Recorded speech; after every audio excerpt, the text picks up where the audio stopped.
El ejercicio 11 del portafolio nos comenta que estamos analizando distintas alternativas de inversión, que tengo una primera cartera compuesta por la acción A y por la acción B, en la cual en la primera invierto 6.000 y en la segunda 14.000, y una segunda cartera compuesta por las acciones C y D, en donde en la acción C voy a invertir 12.000 y en la acción D voy a invertir 8.000. Luego me da los distintos rendimientos que tendrían esos activos en dos escenarios de optimista y pesimista y me da el riesgo de cada uno de esos activos. Siempre recuerden que el riesgo hace referencia al desvío estándar.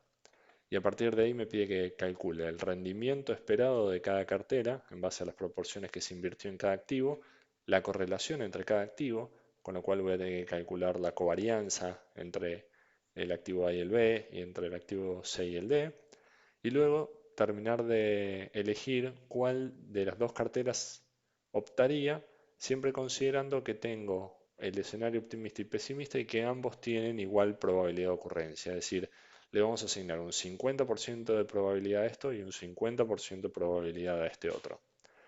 Entonces, empezamos con la cartera número uno. Vamos a calcular todas las variables que se necesitan para analizarlo.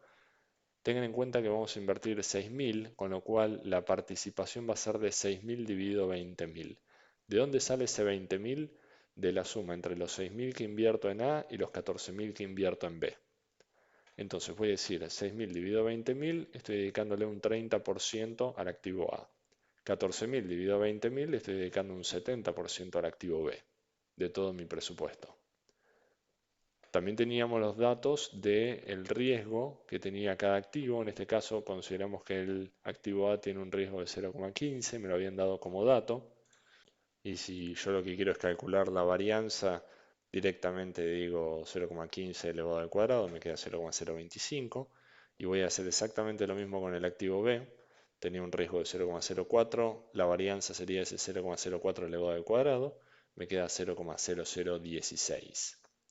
Entonces, si yo quisiera calcular qué rendimiento tiene el activo A para después calcular el rendimiento de la cartera, voy a decir rendimiento del escenario optimista por la probabilidad de ocurrencia, más el rendimiento del activo A en el escenario pesimista por el 50% de probabilidad de que ocurra.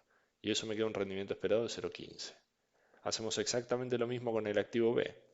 Rendimiento del primer escenario por probabilidad de ocurrencia, más rendimiento del segundo escenario por probabilidad de ocurrencia. Y me queda un rendimiento promedio de 0,14. Ahora bien, lo que vamos a calcular acá tiene que ver con la covarianza. ¿Por qué? Porque a mí me piden que calcule la correlación entre el activo A y el activo B. Y para eso yo indefectiblemente necesito conocer cuál es la covarianza. Y la fórmula para la covarianza es siempre la misma.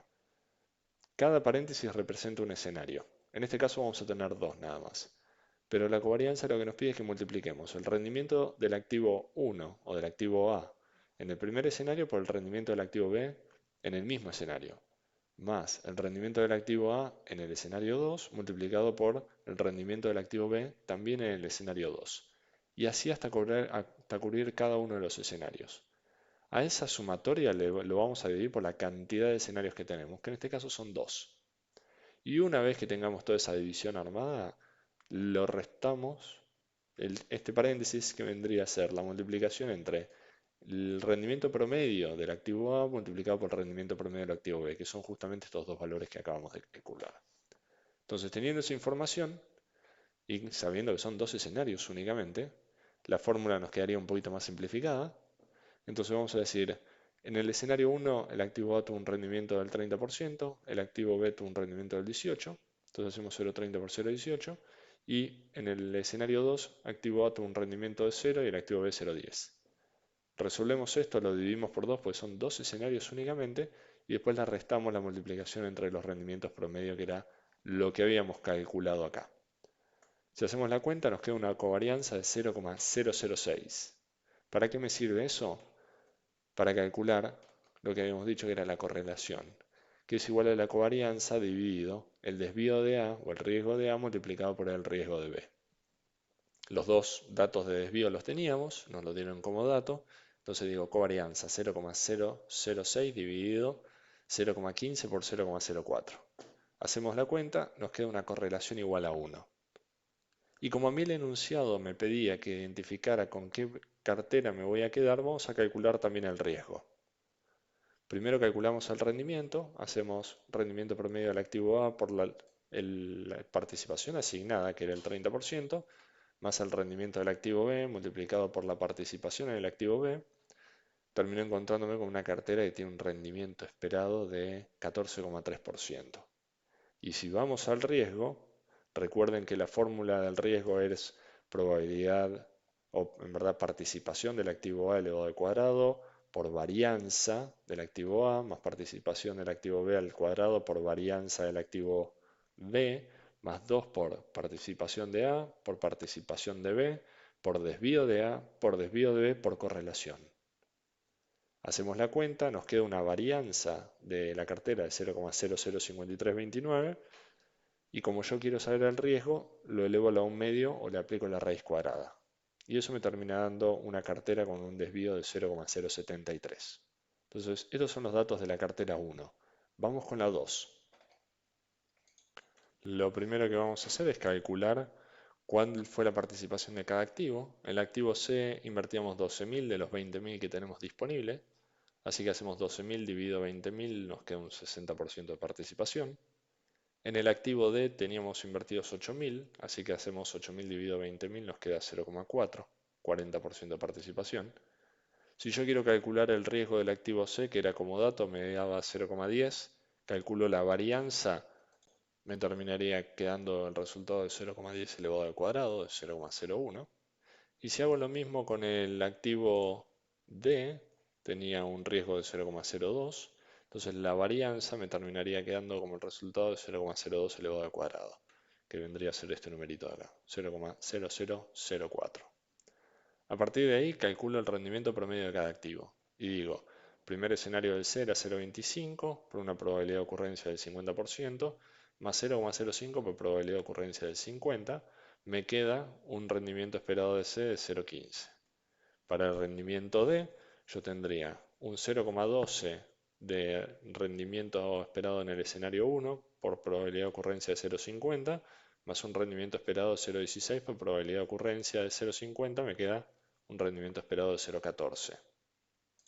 Si yo tengo ya la información de rendimiento, vamos con la covarianza, que estaría dada por la misma fórmula que utilizamos para la cartera número 1, rendimiento del activo C en el escenario 1 por rendimiento del activo D en el escenario 1, más el rendimiento del activo C en el escenario 2 por el rendimiento del activo D en el escenario 2. Reemplazo con los datos. En el escenario 1 el activo C rendía 0,25, el activo D rendía 0,12. Y en el escenario 2 el activo C rendía 0,05 y el activo D 0,16. Lo divido 2 porque son dos escenarios que tenemos y le restamos los rendimientos promedio que nos daba el activo C y el activo D. Si calculamos esto nos queda una covarianza entre C y D de menos 0,002. Y esto lo vamos a usar para calcular la correlación entre ambos activos.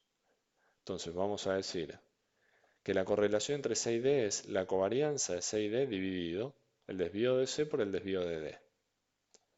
Menos 0,002, que era lo que habíamos calculado en este paso, dividido 0,10 por 0,02, que son los datos que me había dado originalmente el enunciado. Si hago el cálculo me queda una correlación de menos 1. Ahora con esta información de correlación vamos a calcular el riesgo de la cartera número 2. Y eso lo hacemos utilizando exactamente la misma fórmula que utilizamos para la cartera 1. Vamos a decir, esta sería la fórmula de cálculo de rendimiento, 0,15 por 0,60 más 0,14 por la participación del activo D, nos queda 0,146. Y ahora sí vamos con el riesgo. Recuerden que primero calculamos la varianza del portafolio entre C y D, hicimos participación del activo C al cuadrado por varianza del activo C, más participación del activo D al cuadrado por varianza del activo D, más 2 por 0,60, que es participación del activo C, por participación del activo D, por desvío de C, por desvío de D, por menos 1, que era la correlación entre los dos activos. Si uno resuelve todo esto, se encuentra con que la varianza de C y D es de 0,002704. Si yo quiero calcular el desvío, tomo esa varianza y la elevo a la 1/2. Me termina quedando que el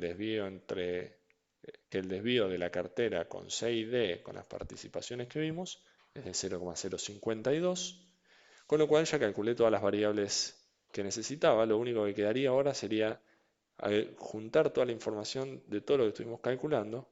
La cartera 1 tenía un rendimiento de 0,143 y un riesgo de 0,073, y la cartera 2 tenía un rendimiento de 0,146, que es un rendimiento más grande, y un riesgo de 0,052. Es decir, la cartera 2 me ofrece mayor rendimiento y menor riesgo. Entonces, el inversor que quiera poner su dinero a trabajar en la bolsa de valores va a decir, si vos me ofreces una cartera que tiene menos riesgo y encima tiene un rendimiento esperado superior, no hay nada más que discutir. Yo lo que esperaría es que me inviertas el 100% de mi capital en la composición de la cartera 2.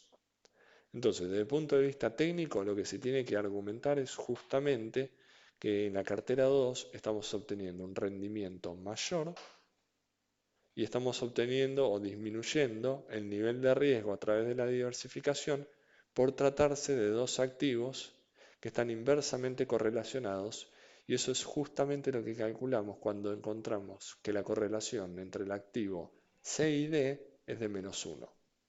Por eso logramos tener un menor riesgo, porque de acuerdo a la teoría de carteras, se puede obtener una cartera con riesgo muy bajo si encontramos dos activos que estén inversamente correlacionados, o lo que es lo mismo, que tengan una correlación igual a -1.